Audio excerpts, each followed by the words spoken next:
Hello and welcome to Skills to Pay the Bills. I am your host, Tia Young, and today we welcome back to the studio SBA Assistant District Director Anthony Ruiz, who oversees 8A Business Development. Our topics for today are SBA Survival SOS, and we are also going to have a discussion on a relatively new type of business entity known as a benefits corporation. So, Anthony Ruiz, welcome. Thank you welcome very back. much. Glad to be here. So glad to have you. Glad to be here. So let's get right into it. Anthony, no matter how hard we try to prepare for emergencies, sometimes something brand new just comes out of nowhere. Mm-hmm. What should be the mindset of small business owners, particularly federal contractors and subcontractors, when unforeseen things come up? First and foremost, for them to understand that emergencies will happen, and then to have contingency plans. The largest companies have them. Examples of that: what if, for example, a company is mired in something that could potentially be a very negative public relations event? Right. And so that company must have a media plan, meaning what person within that company would be the spokesperson for that company, and that person to be trained what's more appropriate to disclose and what would not be appropriate to disclose. And if unforeseen events happen in the market, the company should also have a contingency plan. Yes. Okay, that makes sense. And it's sooner is better than later. Yes. Always. Well, you know, about 25 years ago, my husband and I had a small business, commercial cleaning company, and we were doing business with the government. We had receivable financing from a local bank, and like clockwork, every payday, the money was there to meet payroll, except one time, the money was not there. We did not have a plan, and I just went panic. Luckily, the afternoon mail brought a check in from another, contract that we had, and we were able to meet payroll later that day. My question to you is, I consider that to be our SOS. What do you consider to be emergencies? The types of emergencies, whether they're internal from an organizational standpoint, or whether it's on the side of the government. One of the biggest mistakes business owners made was when they saw the shutdown, for example. They thought, well, this is a very unusual event. No, it's not. Let's go back in time. And that's the problem. They forget. Let's go back in time. There was a shutdown before in 95, 96. I remember, yeah. It happened then, it happened now, it can happen again due to other circumstances. But also 9/11. 9/11. And September 11, 2001. That's right. Also, the meltdown, the economic meltdown, sequestration, and now the shutdown. Right. All these events, what they have in common is a major disruption in the marketplace to companies, customers, where it's an interruption of business. And now what do you do? There's no cash flow. There's no work, there's no billable hours. Companies need to have plans for these type of events. For example, if a company is 100% vested as a government contractor, meaning it does nothing but that, it is very vulnerable. Just like investors are told, have a diversified portfolio. It's FDIC federal law that banks must have a diversified portfolio. And many banks that did not, like years ago, banks in Texas, were just into the oil field business, almost 100%. And when that business went south in the 80s, those banks went with it, as well as the savings and loans, and that created a disaster. Companies are no exception. Their portfolio, their investment is their customers. That is their portfolio, and they spent a lot of time and money to cultivate and retain these clients, and they should have a diversified portfolio in state, county, as well as commercial business. Right. Well, does SBA, for the contractors that you have, do you have ongoing seminars or workshops that would help people in knowing how they should plan? Yes, You know, we do. how to put a plan together, because a Yes. lot of, especially small businesses, may not even understand how to put a plan together. This is the fundamental part of creating and making and updating a business plan. Yes, we do, You do. along as well as our resource partners. Okay. Well, then what happens in an emergency situation? Let's say I'm a brand new contractor and I've been told by the government that I'm to report to work on Monday, you know, and I've gathered all my subcontractors. They got all their employees already, and we're meeting at the location, and then we get there and we're told, okay, some other things have happened. We're going to need you to come back in 2 more weeks. For me, I would hit panic. I mean, I don't know if I know what to do. What would happen? How could you help a company through that? Or is it it's their red wagon? Federal contracting is governed by 2 sets of regulations. Mm-hmm. One is the Code of Federal Regulations, and particularly Title 13. And the way it's implemented is through the Federal Acquisition Regulations. The Federal Acquisition Regulations provides very specific duties and obligations to federal contractors and their rights. And it's like there's sections of that are even like a Bill of Rights for federal contractors. And in this example, that is a government delay.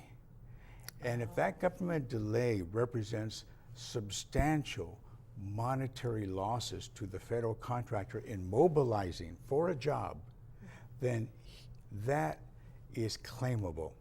He can present a claim to the government for costs incurred to mobilize, and the government delayed that mobilization without advance adequate notice. Right. Is there anything that the contractor could have done maybe before starting the job, like maybe that Friday calling just to make sure that they were to be there on Monday? Practices like that are always prudent, but then again, by Friday, you've ramped up. Yeah, that's true. You've ramped up. So you should have been notified weeks to months before that. And so a last minute notice by the government like that is a claimable offense. Right.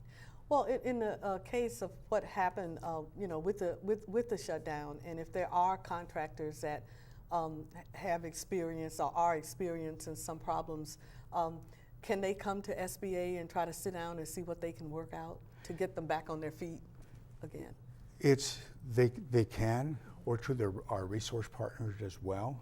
Okay. And it's, for example, we have a client where she's having a problem with her cash flow, and the payments on her loan are due, and she cannot make those.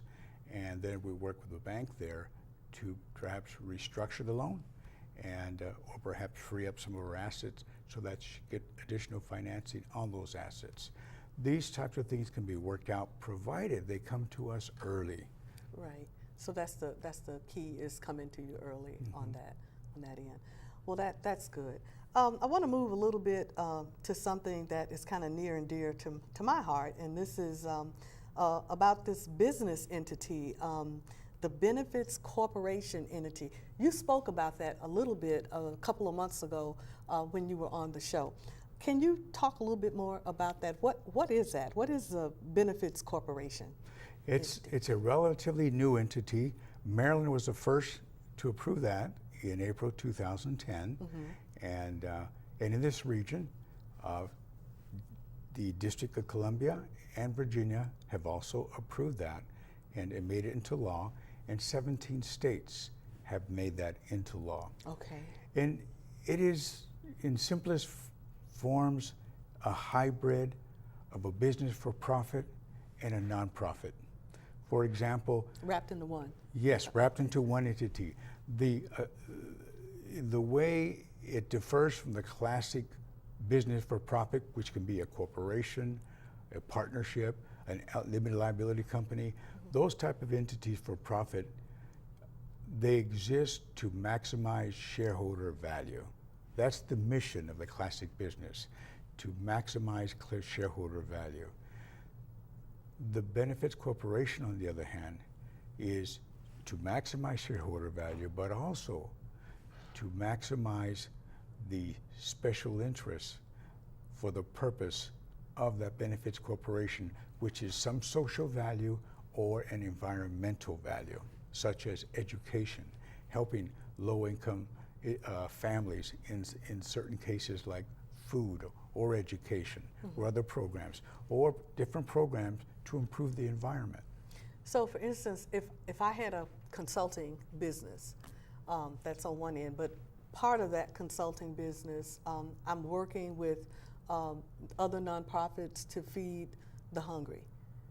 So even though the business is currently an LLC, I can turn that into a benefits corporation.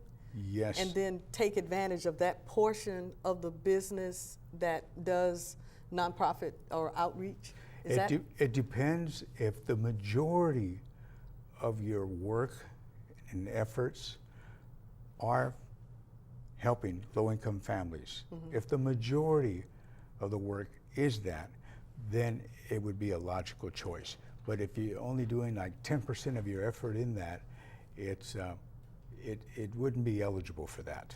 What about, you said a majority, so that's what, 51% more? Yes. It has to be like 51% more Yes. is geared towards Yes. nonprofits.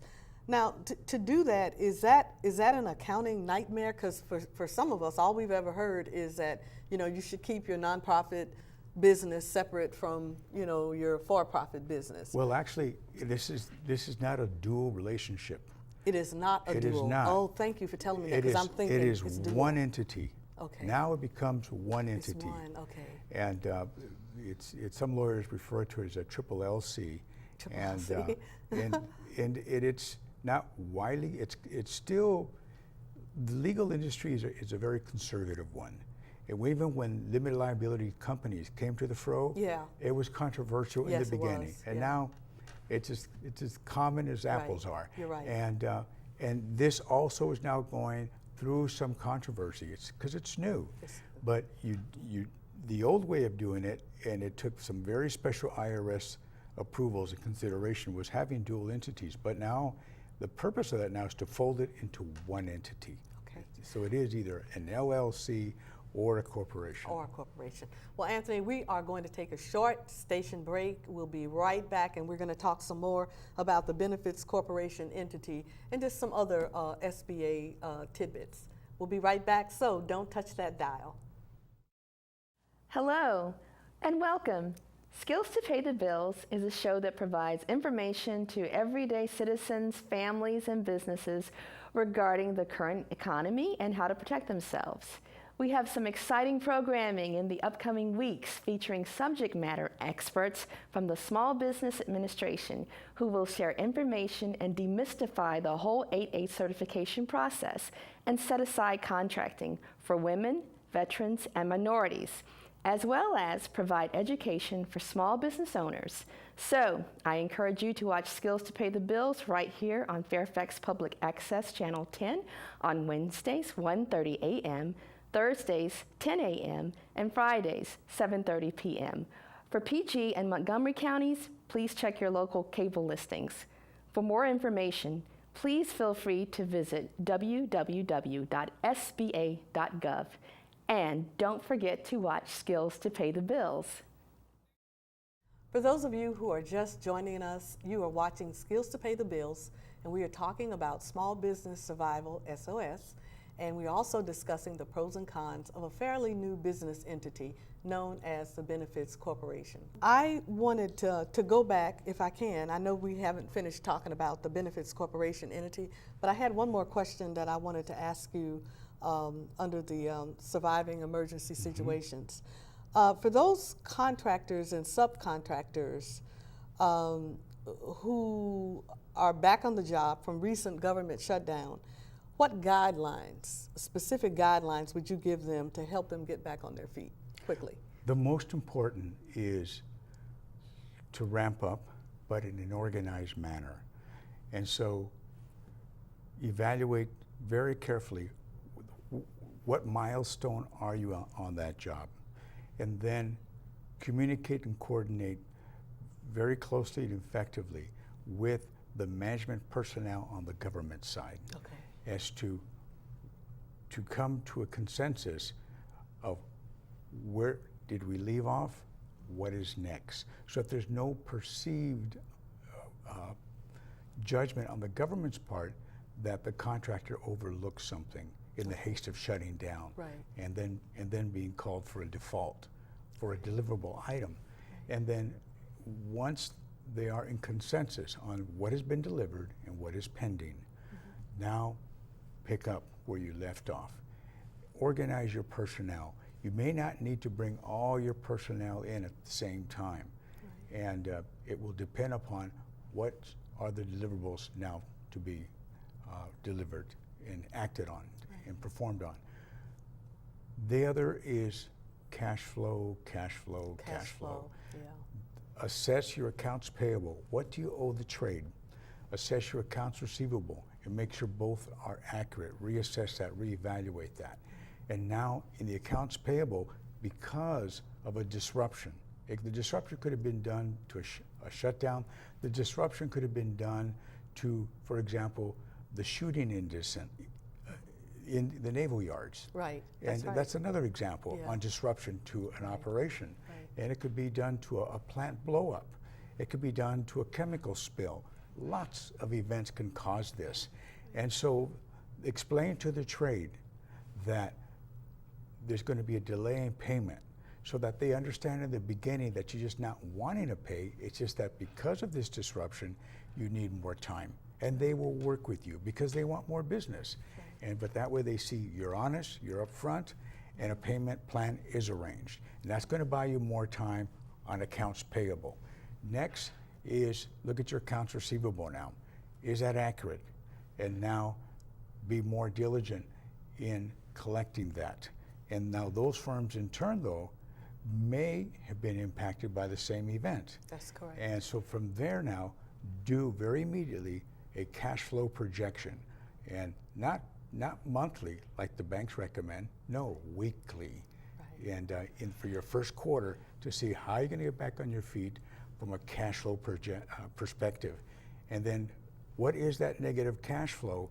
And whatever that negative cash flow is, that's where you go to your primary lenders to, again, explain the situation, and then hopefully you have enough assets to, on a short term at least, to increase your line of credit or look at other assets that you may have to get some temporary financing, even if they are your personal assets, and then you loan the money to the company. Right. Well, you spoke to this a little earlier, and it sounds to me like what you're saying is don't try to handle all of this by yourself.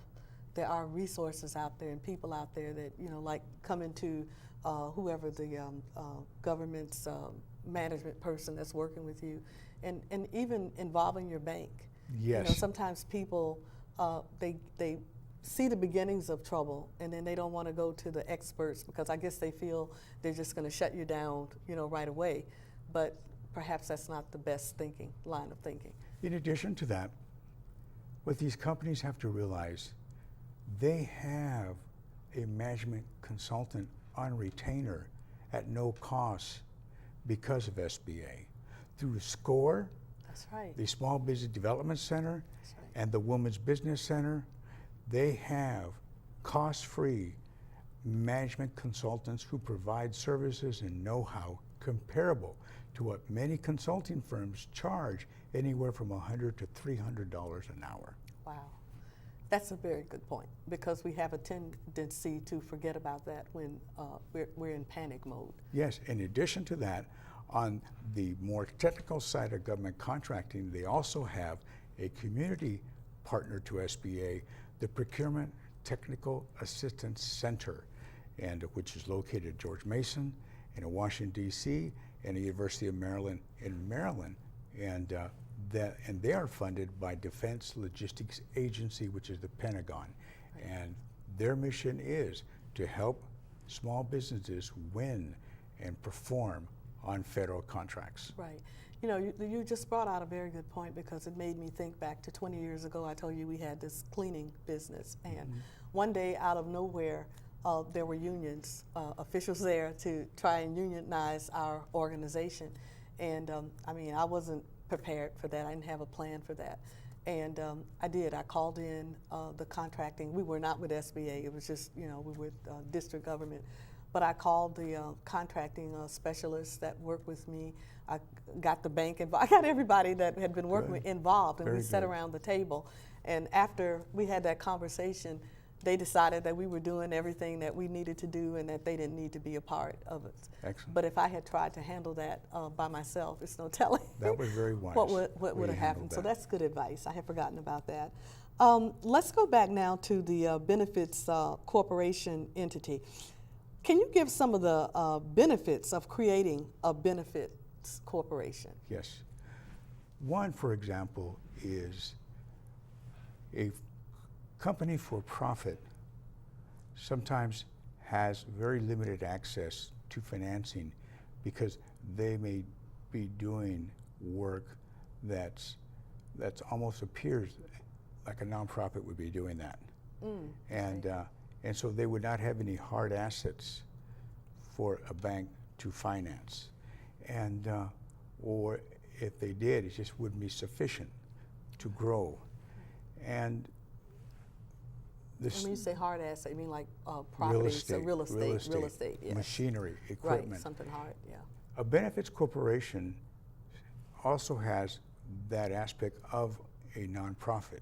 So even though a benefits corporation is a for-profit entity, not being a classic for-profit entity, it'll be easier to raise foundation money. That's true. And there are many foundations around the world. And so the government has liquidity problems, federal, state, county, but foundations have money.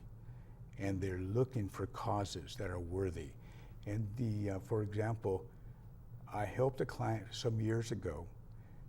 It's to obtain a $100,000 grant through a foundation to train and educate female immigrants on how to get themselves legally situated in this country and how to seek work. Wow. And her entity was a nonprofit, but we changed it to for-profit so that she could also be eligible for other programs. If for example, raising capital, a nonprofit can only go for contributions and donations, and whereas a benefits corporation also has somewhat of a profit feature and therefore can have shareholders. And so now you could seek investments as well from shareholders, particularly progressive individuals that may really believe in that cause. It may be a cause for children, it may be a cause for women, it may be a cause for the poor, literacy, education, or the environment. Or scientific type. Yes. Scientific type. Yes. As you were talking, I was thinking, so if there is an existing business, for-profit business, you can take that existing business and just make a change, or is it easier just to create something that is, for-profit and nonprofit? It may depend on the company's circumstances, and there they would have to consult legal counsel. That's where you go to counsel. As well as when the legal counsel would work through the IRS, but legal counsel and their tax advisor, because there may be tax implications to that process as well. Right. And so it's unique for every company. Wow. Now, what about some of the drawbacks? Almost for every pro, you have at least a half of a con there. Well, if you recall, when limited liabilities first came about, yeah. people looked at it and said, that sounds squirrely. LLC, limited liability company. And they said, no, it was partnership at that time, and then there were corporations. And the corporations were the ones that truly limited your liability, the corporate shield. That's right. And now it was something in between, a hybrid. Yeah. And it wasn't readily acceptable in the beginning. And some states even said they're not legal. And, yeah, that's true. But now it's commonplace. Well, only 17 states in the country have approved benefits corporation. And I spoke with a prominent Washington, D.C. attorney just the other day. Okay. And he said, well, there was a article published in a legal journal where this lawyer just frowned on it. So I would be careful with that. So that's the reaction. So it doesn't mean that it's widespread. It's acceptable. It's acceptable. But again, it is law and a legal entity in Virginia, Washington, D.C., and Maryland. And that's good. And so that's a good beginning. That's a good beginning, it is. Where we have a couple of minutes left, Anthony, where can our viewers find more information about the structure of a benefits corporation? Just very simple.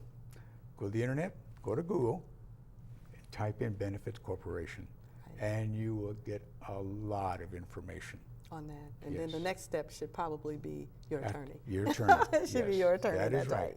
Yes.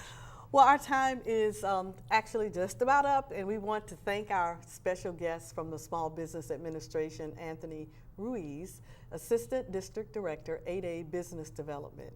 We have many more upcoming shows with Anthony in 2014, so please keep watching Skills to Pay the Bills.